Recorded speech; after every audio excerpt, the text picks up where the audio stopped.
So welcome to my YouTube channel. This is BEATRICE OTIE. So on this episode I will be talking about express entry. Yes, express entry, because like on the other video I just technically mentioned the pathways, because that you have to get something in order for you to get approval, right? So if you get that, then you get an instant approval. That's why I said you get instant approval if you get those programs I mentioned on my last video. So I just wanted to dive deep into express entry because some people have never even heard of it. They're like, what are you talking about? What is express entry? So I said, okay, let me break it down here, and we'll start with the definition of express entry. So express entry is a system, like it's a system that is used by the Canadian government to get foreign nationals or get people from outside Canada to fill in job shortages in the country, right? So it's like true economic programs, right? So technically they will allow you to come here, stay here permanently, and there's so many benefits. I'll talk about the benefits as well going forward. I know I should make a video about that actually. Anyways, I'm gonna make a video about the benefits. I want to strictly focus on express entry in this video. Do me well to subscribe. Kindly subscribe, like, share, click on the thumbs up for more content. So technically that's what the government do. They bring you here, you stay here permanently, you can get your Canadian citizenship after 3 years physically in Canada. You can always be eligible and apply for your Canadian citizenship, and it's a good thing because you can access the healthcare system, you can access the great education system, and there's a plethora of other resources and opportunities you can get just by being in Canada. You can go to the United States, you can work in the United, you can actually immigrate to the United States as well if you want to.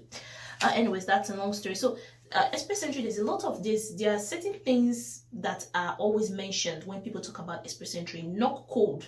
NOC code is required for any program, any platform, be it federal skill worker, federal skill trade, Canadian experience class. If you don't know what those are, listen to my video because I did go in detail in each of these programs. So NOC code is a thing, it's very strong, and I said I was going to define what a NOC code is because a lot of people are like, which is what are you talking about? I don't even know what a NOC code is.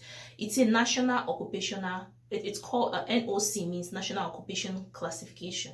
National Occupational Classification. So technically, if you live outside Canada, you know how like you have like an ID card. You know when you have like an ID card and you have like a number on that ID card, and they use that card to classify you.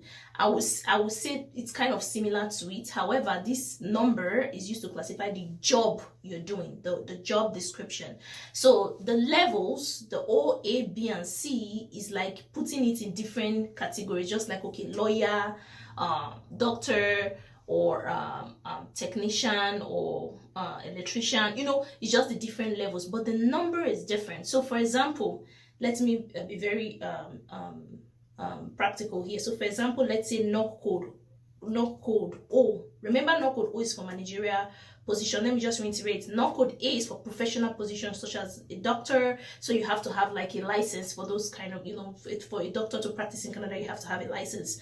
NOC code O is for managerial position like a supervisor, a manager. And NOC code B is for technical jobs, which means you have to have NOC code B means you have to have a college degree in order for you to be able to get the job, or you have to have a training, right? So if you want to be like a chef kind of.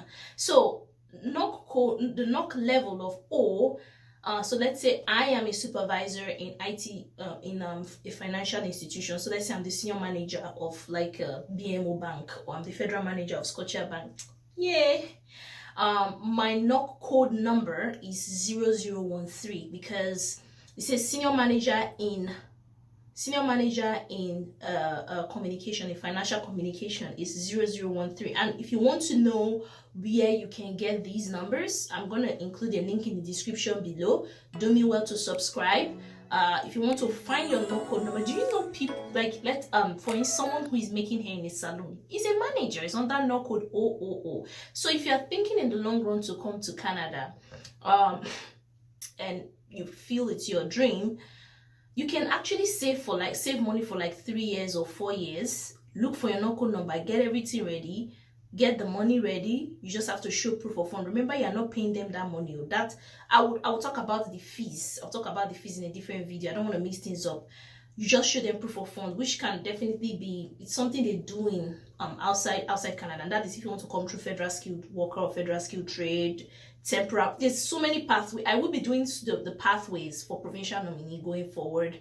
I just want to break things down, especially for newcomers and people who are not even familiar. I'm doing it for like a layman, someone who has never heard about Canada before. If you live here, you're not my audience. If you are living in Canada, you're not my audience.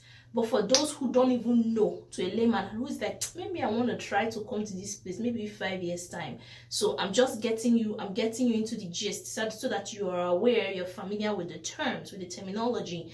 Because in Canada, you can't just say, oh, my job, what's the NOC code number? You know, they even ask you in your Express Entry application, what's your NOC code number? And you need to know what that number is, okay? So that's for NOC code. We define Express Entry. Now, I want to talk about your comprehensive ranking system, which is CRS.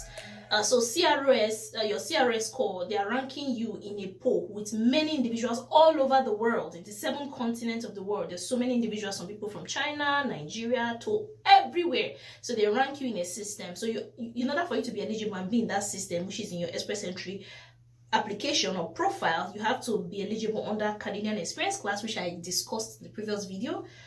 Federal skilled worker, somewhere on my YouTube channel, federal skilled trade, provincial nominee. You have to fall under one of these 4 programs. If you're eligible for more than 2, I've never really seen any. Well, you can be eligible for Canadian experience class and still get PMP. You can be eligible for federal skilled trade and still get PMP. So yeah, you could be eligible for more than 2. By the way, like if you are eligible, then they rank you in the system. The highly ranked candidate is the one that is selected. However, on rare occasion, the government does not pick all program. They will just pick one specific program. So let's say January, I think they conducted one in January and they picked just Canadian experience class. So on rare occasion, they can just pick one stream and select the highest rank in that stream. Or it doesn't, and the thing is, it's not necessarily the highest rank. They pick a number. So let's say they pick 450. So and they always conduct this every 2 weeks. There's an app you could use to check. I would also include details on my website. This is a lot of work for me, but I know I'm going to get this figured out. Anyways, so CRS score, the CRS score is, let's say they pick 450. Everybody that is above 450 gets in. Anybody that is below 450, so let's say you are 449. I know it's close, you won't get in. Now, let's say you are 450. And sometimes what they do is there's a breaking rule. And a breaking rule is when 2 people have the same 450 score and they're in the poll. Now, they also give a deadline. So they will say, oh, people who submitted their profile up until September 2020. So if you submitted your profile, let's say, so September 2020, if you submitted your profile in October, you will not get in. October 2020, you will not get in. So if you submitted in August and you got 450, you will get in. Now, what is really annoying is if two individuals are in the poll and they submitted their profile September 2020 and they call 450 and both individuals are 450 and their profile is, let's say, September 31st, 2020, they will choose the person whose profile has been there for a long time.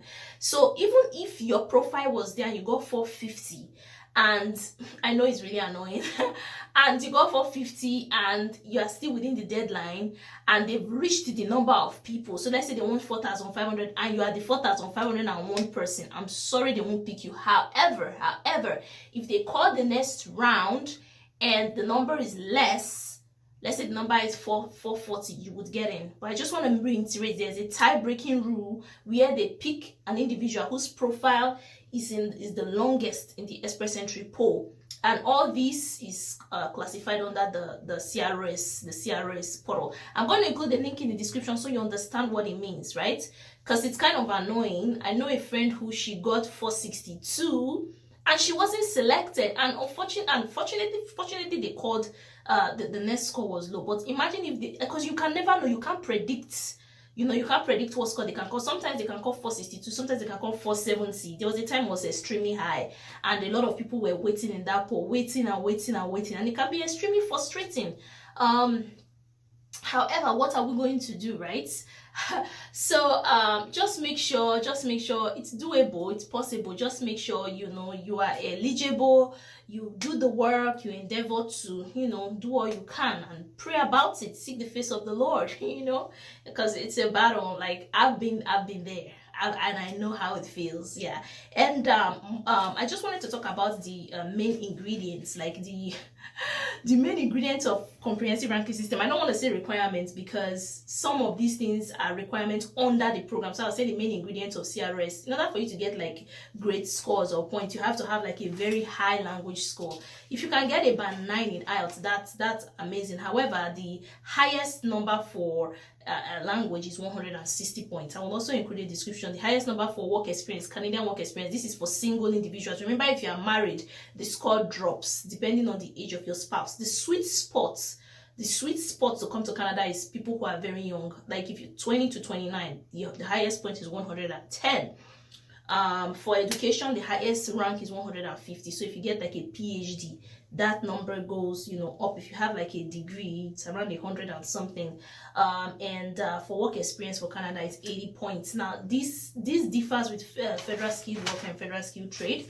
But I will show you. I would include the link in the description below, and I'm also writing blogs about it to simplify it for individuals who cannot really like watch videos. If they want there is an like if they want the OTIE app or an audio app to read out my blog for them, I'm trying to also enable that as well, so that I can help as many people as possible, because I don't want people to make the mistakes I made. You know, there is a plethora of programs out there that you can use. So this is Express Entry in a nutshell. I hope I've been able to answer your questions. If you need me to talk specifically about like a program or something you are not clear about, leave your comments below and I will do my best to answer your questions.